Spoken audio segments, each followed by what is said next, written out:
Well, hey there, friends. We are back. We are ready for another week of JennX, Truth Be Told. And I've got to tell you, it's been a crazy week. It's been an emotional one, right? Most of you, there were millions of us across the world watching that very emotional tribute to Charlie Kirk yesterday.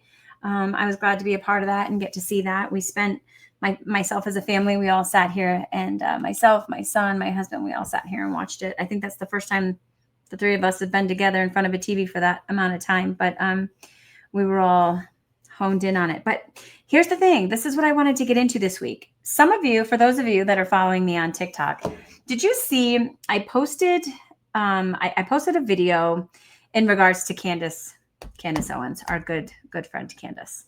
And this week I have learned to be quick. I said something about this morning. I'm trying to be quick to listen and slow to speak and do some research and get a good understanding of what's going on, because sometimes I just think that we, emotionally respond to stuff. So I want to share this with you. Let me just show this to you. Hold on one second.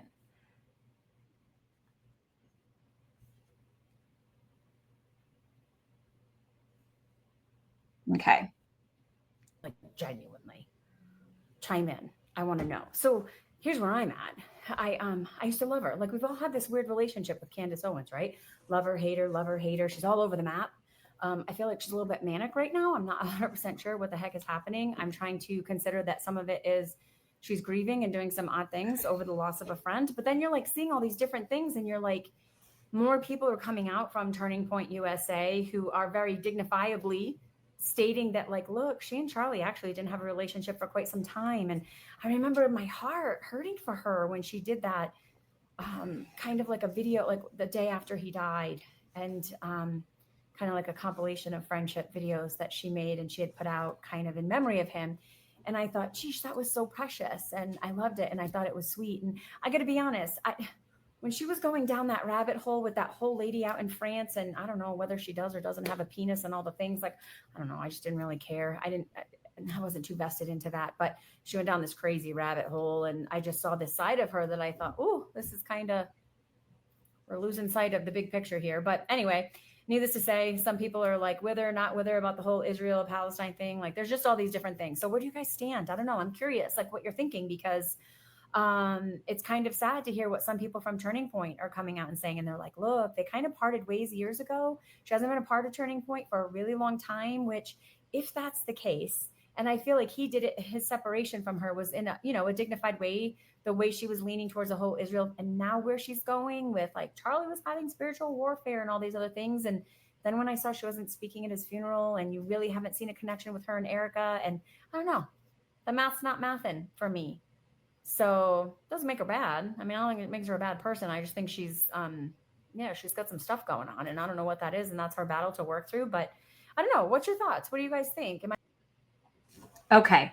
So here's the deal. At the end of the day, I got hundreds and hundreds and hundreds of comments from all of you guys, which made me go down this wild ride, deep dive, right? Because I thought, okay, well, there's something to be said for some of the things that you guys were saying. There were comments that, like, but have you investigated? And are you looking into some of the claims that the people at Turning Point are making? And is it true? So that night I get up and I started looking, and a lot of it was debunkable, if you will. So the people that were saying that she hasn't been at an event in years, that wasn't true. There was a multitude of events that she was at last year in 2024. She was able to prove that. She was able to prove conversations that she's had with Charlie and all this other stuff. And then I think the thing that stuck out the most to me was when she made the comment on one of her podcasts, and it was on TikTok, whatever. And she said, look, there's two people that are going to shut me up, my husband and Erika Kirk. And if either one of them tell me to stop doing this, I'm going to stop. Clearly her husband hasn't, because I believe she would have respected that. And clearly Erika Kirk hasn't. And I'm not sure why. And so everybody is like, well, but she wasn't at the funeral. And then of course she spoke about that on her show and said, why would I go there? Why would I go to this, FBI government informed? And so she's going down this rabbit hole about Israel and all these other different things. So this is what I've taken from all of this. It's kind of crazy when you start doing the research. Now, look, I still am not 100% convinced. There's a couple of things that seem off to me. I think what's going to be important is that we do sit back and wait, because it's undeniable after watching that show yesterday and all the, not show, but watching the memorial on TV. There is no doubt in my mind that Erika Kirk was, bar none, Charlie Kirk's best friend. So there's a few things that were kind of setting me off at first about Candace that were not sitting well with my soul, if you will. And that's when she was just talking about being Charlie's best friend and, you know, all the information that she has. And, you know, for me, I'm kind of like, well, just say it and present receipts at the same time, right? So it drives me crazy when people are like, big news coming. And I'm like, would you just tell us already?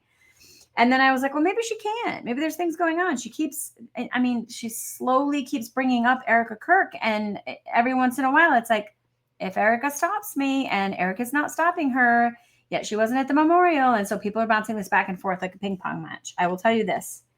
In the meantime, it made me go down this dive, right? I wanted to learn more about this whole Israel thing that she's talking about, because people are like, Candace Owens lost her mind when she went down that deep dive with Israel. And she's an anti-Semite. And she's like just calling her all these like crazy, crazy things. And I'm like, well, is she?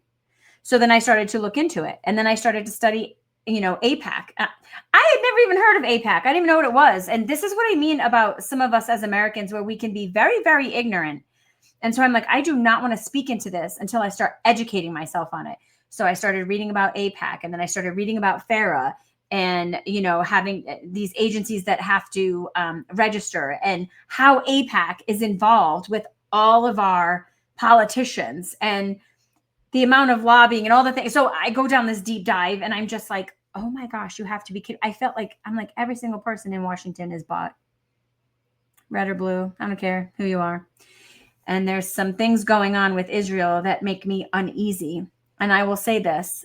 I heard Charlie say on, I don't know where it was. I don't know if it was with Megan Kelly. I don't know who it was with. And he said, look, listen, I can love my, because people were saying, how can you be against Israel? Because I don't think that Charlie was necessarily against Israel. I think from a biblical standpoint, he sees this. These are God's people, and this is God's country, and this was the promised land. And there is something spiritual that goes on there. But the best way that I heard that he had explained, he's like, look, I can love my country. I love America. And this man was one of the truest patriots we know, right? But I don't have to like its government.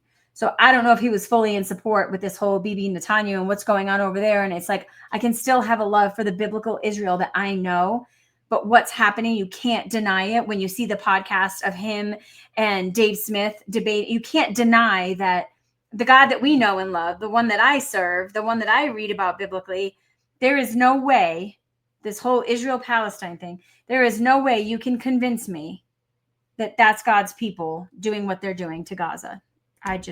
You just can't convince me of that. I don't believe that that's the God of the Bible that I trust and love and know. And I don't believe that that's the Israel that he's referring to from a biblical perspective. And what is nerve-wracking is when I started diving deep and going all the way back down, and they're like, look, the last person that tried to get AIPAC to register with FARA, which let's talk about that. Let me share this with you. Let's get into this just a little bit. Okay. So I'm going to share this. Hang on, bear with me, be patient. Okay, AIPAC, essentially, if we talk about it, everything you need to know about AIPAC. Well, let's not do that one. Hang on. Bear with me, guys. Okay, so AIPAC, for those of you that don't know what it is, American Israel Public Affairs. AIPAC, or the American Israel Public Affairs Committee, is a bipartisan pro-Israel political action committee. Founded in 1953, AIPAC works to build bipartisan support to the U.S.-Israel relationship, and is the largest pro-Israel PAC in America, contributing significant resources to candidates who support its agenda.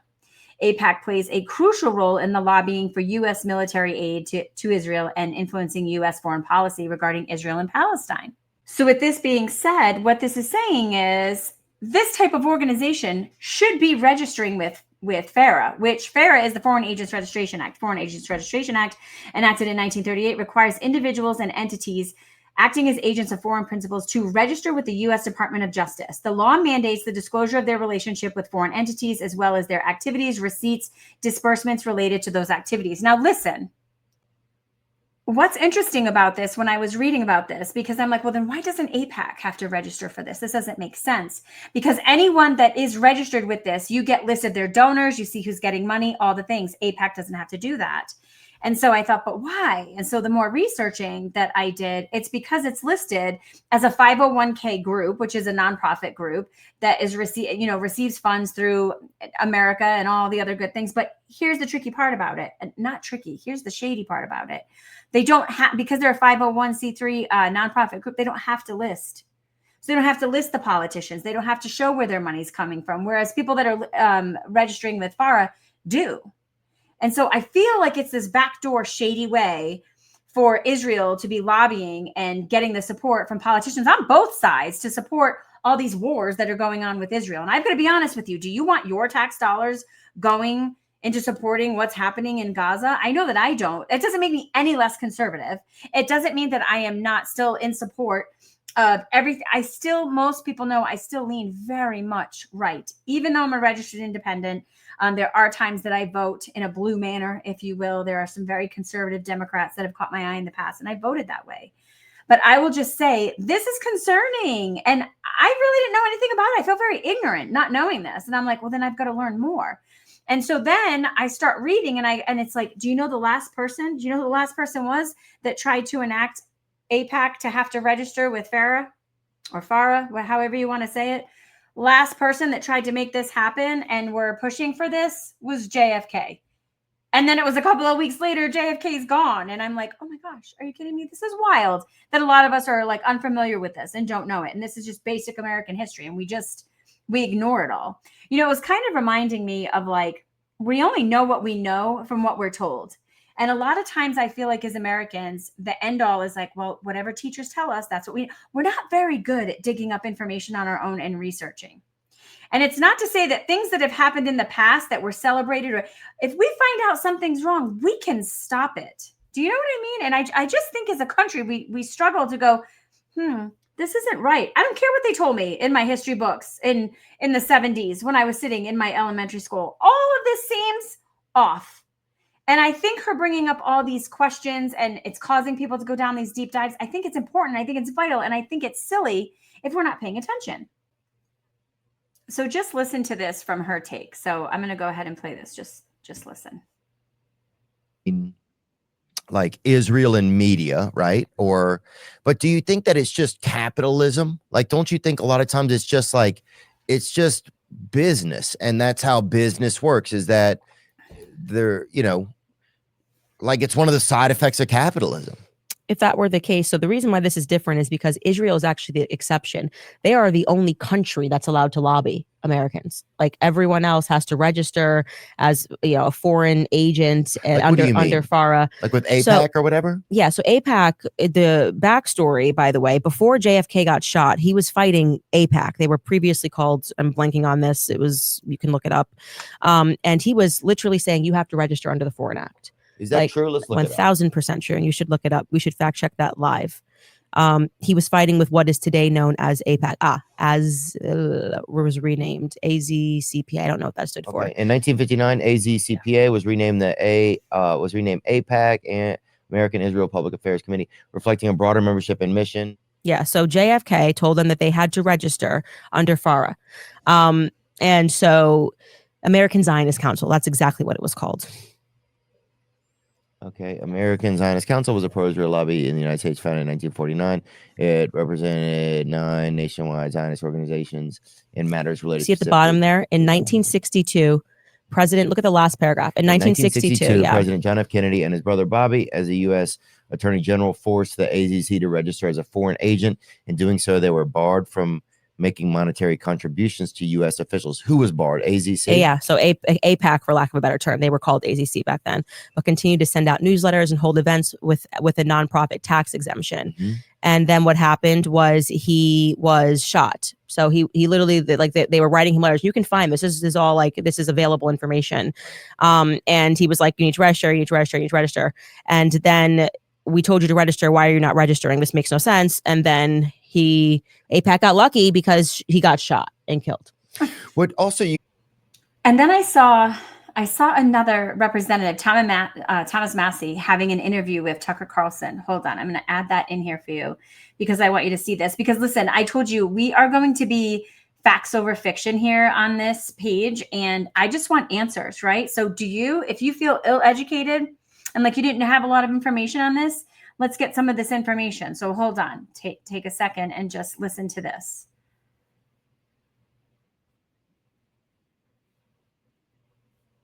Well, I have Republicans who come to me on the floor and say, I wish I could vote with you today. Yours is the right vote, but I would just take too much flack back home. And I have Republicans who come to me and say, that's wrong what AIPAC is doing to you. Let me talk to my AIPAC person. By the way, everybody but me has an AIPAC person. What does that mean, an AIPAC person? It's like your babysitter, your AIPAC babysitter, who is always talking to you for AIPAC. They're probably a constituent in your district, but they are, firmly embedded in AIPAC. And every member has something like this? I don't know how it works on the Democrat side, but that's how it works on the Republican side. And when they come to DC, you go have lunch with them, and they've got your cell number, and you have conversations with them. So I've had that's absolutely crazy. I've had 4 members of Congress say, I'll talk to my AIPAC person. And it's literally what we call them, my AIPAC guy. I'll talk to my AIPAC guy and see if I can get him to, dial those ads back. Why have I never heard this before? It doesn't benefit anybody. Why would they want to tell their constituents that they've basically got a buddy system with somebody who's representing a foreign country? It doesn't benefit the congressman for people to know that, so they're not going to tell you that. Have you seen any other country do anything like this? Like no. Russia obviously determines the outcome of our elections. We keep hearing that. Does anyone have a Putin guy that they talk to? Not only. This should concern us.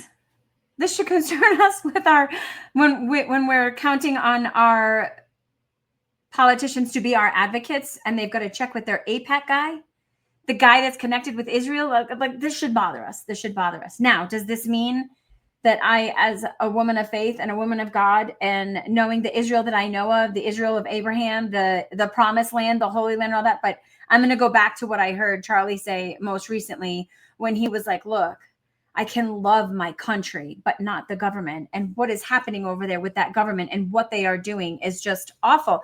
But this brought me on to this bigger, broader not goose chase, but just, going, how much are we going to allow ourselves to be fed the rhetoric bullshit before we all start thinking for ourselves? Because we all just are so consumed with trying to pick a side. We haven't studied what the sides mean or what they represent or what is the information. And listen, this podcast isn't long enough. And I'm suggesting and I'm imploring upon all of you, I don't know the full story. I don't know Candace. We're not buddies. We don't go to lunch. She doesn't know me. I don't know her. I don't have all the story. I don't have all the facts. But what I'm saying is I think if we do the work, we'll find the facts. I think if we start doing a little digging, we'll get more information. But I will tell you, my eyes were open to many, many different things. You want to see something interesting? I went to this one site and I was like, how is that? Who gets money from AIPAC, right? Do you know you can literally look it up? I'll show you the website. But this is wild. Just check this out. When I saw this, I was like, oh my God, this is just insane to me. Let's see. Bear with me, guys.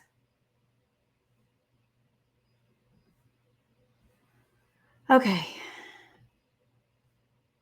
There you go. Check that out. Okay. That's just Colorado. That's the state that I live in. I can literally go to this site. And if you look, I can view states A through Z. You live in Arizona, you live in Alabama, you want to see who's getting money from AIPAC. I can literally, Katie Britt, $103,000 she's received. This is just crazy to me. If I click on Colorado, so many of you love Lauren Boebert. I mean, I'm just curious. It's not a lot, but she's gotten 20,000. But 227,000 for Jason Crow. Democrat received from pro-Israel lobby. This should concern us, people. We should be concerned about this. And the fact that nobody's bringing it up and talking about it, is shocking to me. And I don't want to be in the dark anymore. I just want information. I have said all along, I am facts over fiction. So I don't know. I don't know where this is going to go with this whole Candace thing, but I will say there's some other things that stuck out to me yesterday with the memorial service. And I don't know what this means. She's kind of gone down this whole, some people are saying that she's saying it's Israel that has gone after, and that's what happened to Charlie Kirk. I don't know if that's what she was necessarily pointing towards. I think she's just saying there's more to the story than we know. And I don't think that we have all the answers. I think that we expect, the problem with social media, and I think sometimes we think we're going to get all the answers. Once upon a time when the police were working a crime scene, which, by the way, did you see what happened to that crime scene? That's another thing she brought up on her podcast when I went down this deep dive. Look at it. Literally, this man is still being worked on at the hospital. And there was a guy there, some weird, strange guy. And Candace Owens, she's getting all this footage and she's sharing it with us. So I believe she's showing receipts to say, hey, look, like this is off. This was a crime scene. And here you have this guy that was like lurking in the back over by the concrete. And then he comes down after Charlie Kirk is removed from the scene and taken to the hospital. He's literally standing on the chair that Charlie was sitting in. This is a freaking crime scene, for crying out loud. My God. How can you not see this as being off? And why isn't it not taped off and blocked? I mean, people were just walking in and out throughout that. That doesn't concern any of us. That was bothersome to me. Then he gets on this chair and he's taking down this camera that had the vantage point that was right behind Charlie Kirk, like literally right behind him. Like you see the bullet probably coming from whatever was in that SD card. Takes it, walks off with that. These are things that this should be making us ask questions. So before we call the lady crazy and before we say she's nuts and she's going down this weird rabbit hole and she's anti-Semite and all these other things, I'm going to be patient and I'm going to wait to see what some of this is. The other thing with the whole Erika Kirk thing, they're saying, Erika could have shut her up.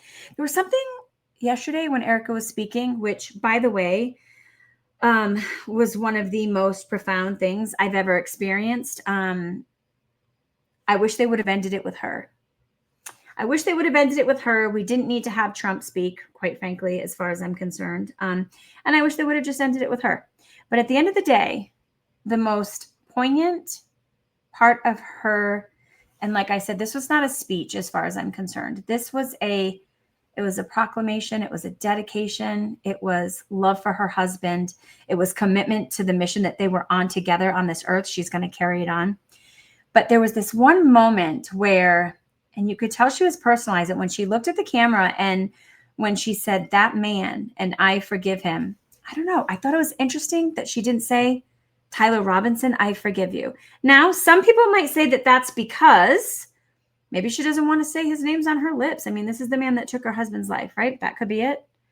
Or could it be because maybe he's not the man, but she's offering forgiveness because she needs the peace right now. She's going to forgive whoever it was. And maybe she knows and maybe she doesn't. I don't know. There's a lot of unanswered things. There's things that just seem off to me. I'm not 100% sold on it was this kid, Tyler Robinson. I struggle to believe that. I did see the video, but I'm no expert. I don't own a gun. I don't want to own a gun. I don't know what a 30-06 is. My husband was talking about certain things and I'm like, I don't know. What does that mean? I don't get it. But for me, from my perspective, when I was watching it, I'm like, that just does not seem like the kid that they have arrested. And I don't mean like facial recognition and, which by the way, those videos looked off, the one in the black and then with the maroon. And then Candace now has video of him like 17 minutes away, like right by the boyfriend, transgender person's house in a different shirt. It just all is just, something is off. Something is off. And I don't know if we're ever going to get the truth. You know what the most frustrating thing is about this country and with secrets? Let's talk about that for a second. Do you remember when they were like, you all talk about the files? Do you remember they said, release the files? We were going to get the files on JFK.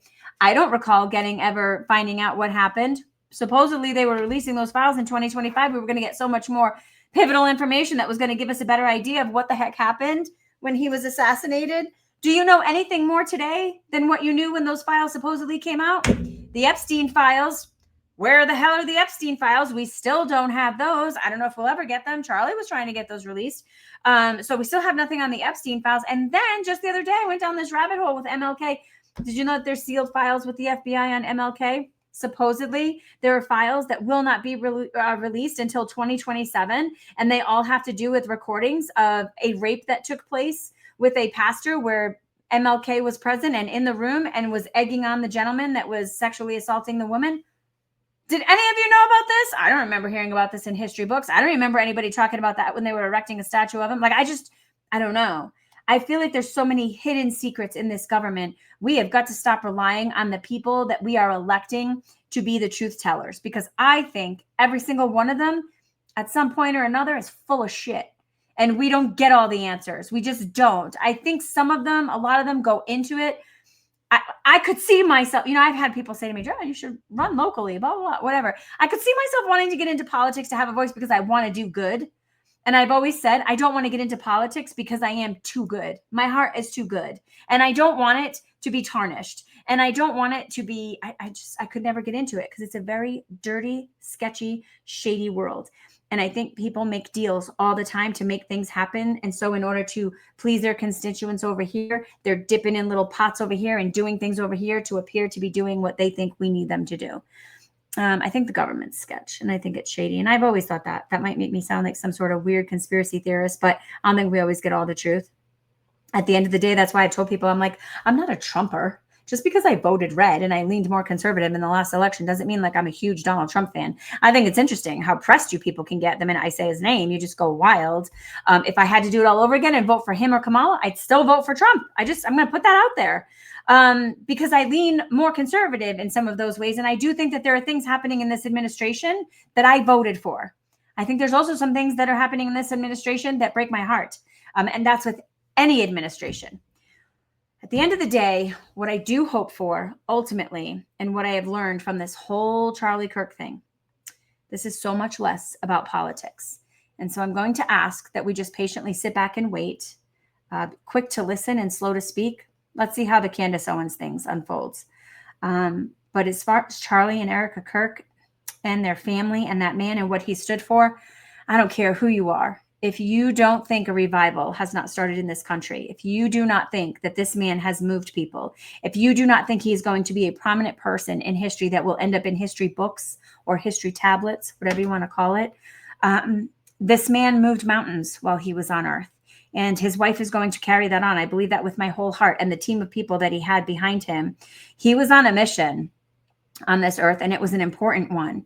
And I wish that for 1 minute, we could separate ourselves. There's a reason why church and state should not be combined. But the message that she had came from such a genuine heart. And it was the same thing with Charlie. It breaks my heart every time I see people trying to talk about all the hate he did. And at first I was starting to invest a lot of time in, putting up rebuttals. And then I thought, no, his voice is loud enough. It's going to overshadow that. And I think my God is a very go big or go home kind of God. And I don't think he's going to allow Charlie's name to be tarnished. This was one of his blessed ones.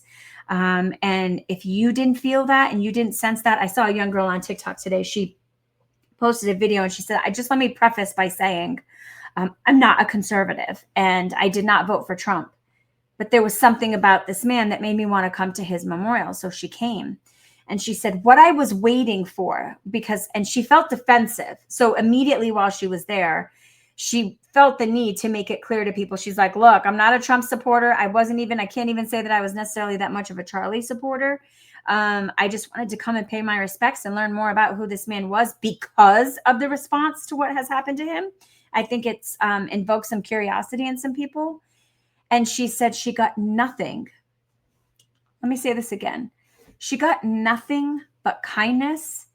She said, it's not what you see and hear on social media, on TV, on the liberal media, on all the things. She said, the way that I was treated was so kindly. People were so nice to me. And they were just welcoming to me. They were glad that I was there. They were inviting. And I genuinely believe that that's the heart of the conservative movement. I believe that that's the heart of the people that adored Charlie. They filled the stadium and there was more people tuned into that than like a Super Bowl. It was insane, the amount of attention that memorial got. But basically what she was saying is, why can't it be like that more face to face in person? You know what I mean? Like you should be able to say, hey, I wasn't necessarily a Charlie supporter. I'm not really a Christian. I'm not a conservative, but I felt led to be here. welcome. Come on in. Come on in. But it's hard to get that when it's the other way around. If I were to show up somewhere with a MAGA hat on and say, but I'm curious about the BLM movement, I'm curious about this protest that you're having, they'd be throwing things on me with my MAGA hat and screaming at me and yelling at me, and nothing's going to get accomplished if we keep doing that. So at the end of the day, I guess I just want to end this with, do your research. I could have done a podcast for 4 hours on the deep dive I went on with Candace Owens. And all I'm saying is, don't cut her loose yet. I think we should continue to listen to see what she has to say. I'm curious what Erika Kirk has to say. She's doing a podcast this week, a Turning Point podcast, Monday, Tuesday, and Wednesday, to talk about all the things, to talk about Charlie's stance on Israel, to talk about the 150 million, whether he was or wasn't proposed with that by Bibi Netanyahu, the invite that he turned down, all the things. So I think I'll end it with, try to love your neighbor, be quick to listen and slow to speak. And when people do start speaking, hear what they have to say and have a conversation. That's all Charlie Kirk wanted, was for us to have a conversation.